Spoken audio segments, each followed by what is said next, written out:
নবম শ্রেণীর সম্পাদ্য ত্রিভুজ এবিসি অঙ্কন করি, যার এবি সমান 6 সেমি, বিসি সমান 9 সেমি, কোণ এবিসি সমান 55 ডিগ্রি। ত্রিভুজ এবিসি এর সমান ক্ষেত্রফল বিশিষ্ট একটি সামান্তরিক অঙ্কন করি, যার একটি কোণ 60 ডিগ্রি এবং একটি বাহুর দৈর্ঘ্য এসি বাহুর দৈর্ঘ্যের অর্ধেক। প্রথমে স্কেলের সাহায্যে 6 সেমি এবং 9 সেমি দৈর্ঘ্যের দুটি সরলরেখাংশ কেটে নেব এবং চাঁদার সাহায্যে 55 ডিগ্রি কোণ অঙ্কন করে নেব। এখন স্কেলের সাহায্যে একটি বড় সরলরেখা বিএক্স কেটে নিলাম।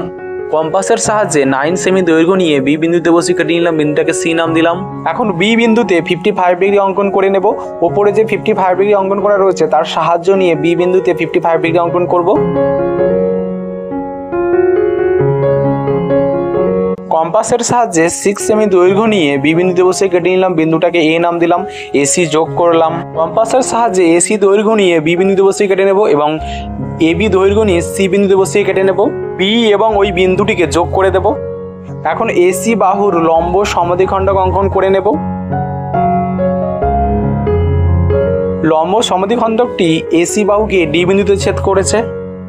এখন ডি বিন্দু থেকে নিচের দিকে একটি 60 ডিগ্রি অঙ্কন করে নেব।